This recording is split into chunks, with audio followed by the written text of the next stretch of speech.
はい、どうも始まりました。出ました今日も質問答えていくぞ。キングヌーのヌーが GNU なの未だに気になるそれ気になる？ NU だけなんちゃうんだ。いや分からへんねんけど、それは GNU で合ってます。合ってんねや。ヌーっていう大きいこの角がある動物、あれな GNU なんやって。解決したよ、高橋のお悩みが。いや違う解決はしてんねや。別に気になるってだけで。あ、気になるってだけ僕はもうすっきりしたからいいや、行こう行ってみましょう。本日も、ユーマ 7D さん、はい、 GT1000 などやや大型のフロアマルチを使うときに音抜けを良くするコツなどありますでしょうか？実機のアンプにつないだ際、マルチのどのパロメーターに気をつけるべきでしょうか？ポイントがいくつかあるんですけども、一番大事だなと思うのが、ちゃんと音抜けがいい系の歪みを使う。マルチエフェクターって結構中にいろんな種類の歪みだったりプリアンプが入ってるんですけれども、かっこいい度合いとか好き度合いとは別に音抜けがいいか悪いか度合いみたいなのも、僕の中ではあって、強めのピッキングをあえてやってもうふっとした感じでザーってなるのか、それとも結構ザッてこの弦のアタック感みたいなのがしっかり残って出てくるかがものによって違うので、バンドで音抜けをちゃんとしっかりしたいっていう時はしっかり音抜きがする歪みだとかプリアンプを選ぶっていうところが大事で、そこ間違えるとその後もどう頑張ってもうまくいかないと思います。パラメーターというよりは、そう元をしっかりしろと。でこれがたまになかなかない、もしくはあっても 1,2 個だったっていう時もマルチエフェクターのものによってはあるんですね。そういう場合どうするかっていうと、音抜けもいいけど音も自分好みっていうのをマルチの中で歪みを2つだとか歪みとブースターを組み合わせるみたいな形で作っちゃって、それでちょっとノイズが増えたのをその後ノイズゲートでうまく処理して、それで完成みたいに作ると、それどうやってその音作ったのみたいな感じの音になると思います。なるほど、ベースマン JP さん、質問です、自分はベースを弾いているのですが、コンパクトエフェクターでキャビシュミを探していてベース用っていうのが見つかりません、キャビシュミならベースで使っても問題ないのでしょうか？ベース用のキャビシュミが少ないのには理由がありまして、あんまりいらないからだと思います。なんやてーそうですよね。あってほしいと思うんだけども、しっかりベースの音がこうかっこよく聞こえるのって、ラインの音がその真ん中にドンってあって、アンプ鳴りみたいなのをそこにこうちょっと混ぜるような形で音作りすることって結構多いと思うんですよ。確かにね。だからアンプ自体のかっこよさだとかサウンドってのももちろんあるんだけれども、バンドアンサンブルだとか音源の中でそのブーンってなってる感じよりかは、ラインのねしっかり下をガッて支えるぞみたいな感じの音の方が大事なので、そうなってくるとベースアンプのシミュレーターってあんまりいらなくて、それでもくれいやない。気持ちわかるわ。わかるめちゃくちゃわかるわ。どう高橋、どうベーシストとしてもないなぁと思ってる俺も。何がプラグインとかでもそうだけど、ギターって結構いっぱい出てるじゃないですか。あるね。ベースは本当に少ないね。でね、そこはね、もうベースは例えばこの間若狭山さんと紹介したズームのベース用のマルチエフェクターあるんですけども、その中にもプリセットってね、結構プリアンプいくつか種類ありますよ。アンプのシミュレーターじゃないけど、そのプリアンプとしてで、それでね結構皆さん満足されてらっしゃるんじゃ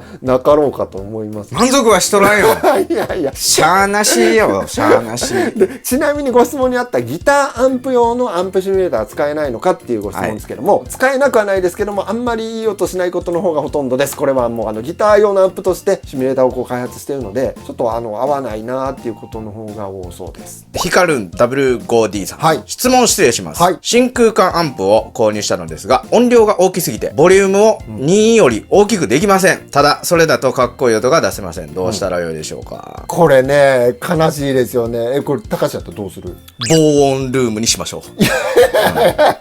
行ってみたいよ。そういう質問いただきました大きい音が出せないです。どうしたらいいですか？防音ルームにしましょう。そうだけど多分そういうの求めてないと思う。そういうことじゃない。真空管アンプって、特に昔のアンプとかに多かったんですけれども、音量をこう上げてドライブさせて初めていい音がするっていうアンプがあります、高橋真面目にこれどうするか知ってる？なんか機材ありますよね。そういうアンプのボリュームをめっちゃでっかくしても聞こえる音小さくできる機械みたいなのがあるんですね。アテネーターと言いまして、今アテルとアテネーターをかけたい。かけてない本当にアテネーターってやつがあって、で、どこに入れるかっていうと、プリアンプがあって、パワーアンプで音を増幅して、次スピーカーなんですけども、その間、パワーアンプから出てきて、スピーカーケーブルっていうのが出てきます。でそれでスピーカーに繋がってるのを一回抜いて、そこにアテネーターっていうのを入れて、ワンクッション挟んでからスピーカーに行くことによって、ここでね、ちょっと音量下げてくれるんですよね。だから、音ちっちゃくなったってことによって、アンプのボリュームを上げていって、しっかりアンプがドライブした音を、そんなに大きい音じゃなく出せるっていう機材があります。買わずにやりたいということであれば、もしセンドリターンがアンプについていれば、アンプのセンドリターンに入れてるエフェクターのマスターレベルみたいなところで音量を下げてあげて、アンプをその分上げてみるっていう、そういうやり方も、あるっちゃありますね。ヒロム Z3Y さん、質問です。コルグピッチブラック XS をボードに入れて使用しているのですが、オンにしたまま電源を抜いてまた電源を入れるとオフになってしまいます。スイッチャーのチューナーアウトに入れたいのですが、何か方法ありますか？よろしくお願いします。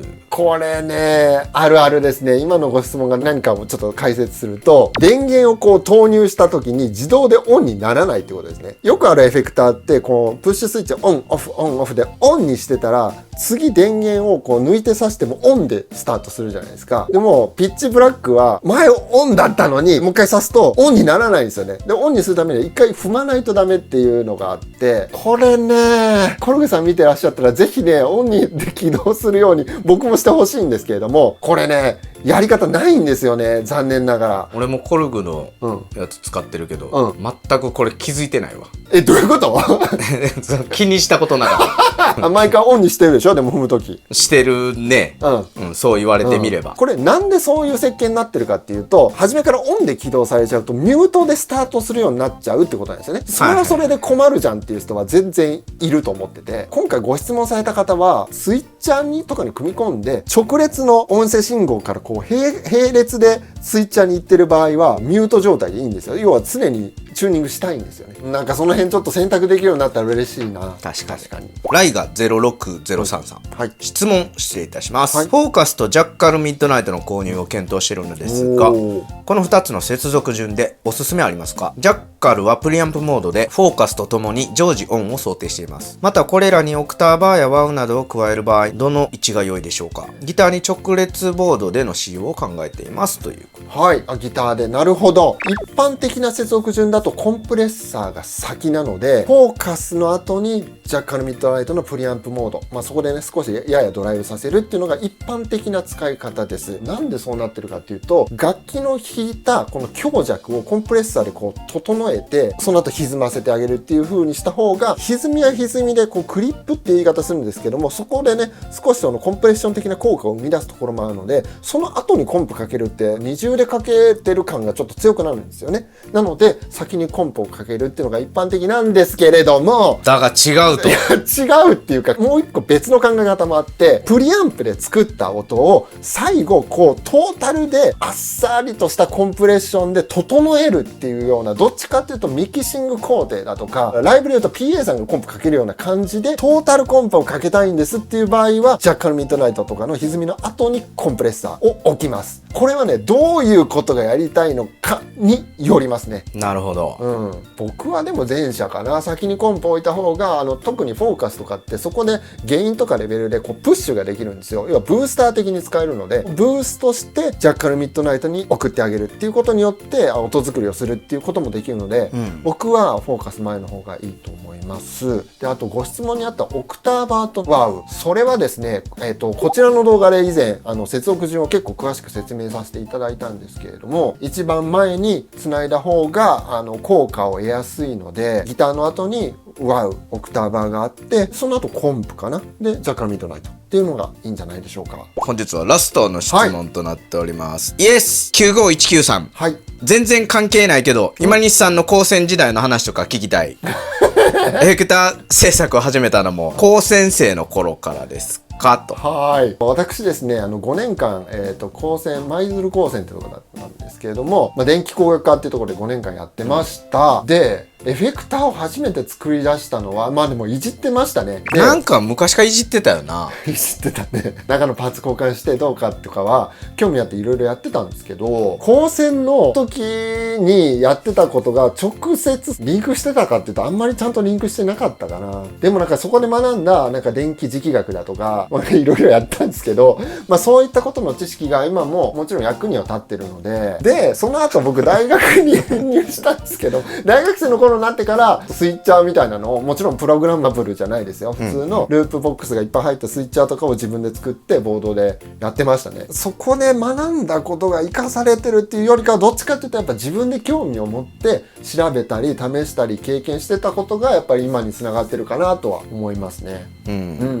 すごいなんかその質問出るんだ。どうでもよくないですか、そんな大丈夫僕の話とかいつ始めたの？確かに気になるか、作ろうと思わんもんだって売ってるから売ってるからそんなん言われたらもう終わりやわ。なんかそのやりたくない、いじりたい年頃だったんですよ素晴らしい。はい、こんな感じですかね今回は。はいですかね。はい、ありがとうございました。こんな感じで Q&A やっておりますので、皆さんも質問ありましたらどんな感じの質問でもいいので、ぜひコメント欄に書いてみてください。答えていきたいと思います。それじゃあまたの動画でお会いしましょう。最後までご覧いただきありがとうございました。ありがとうございました。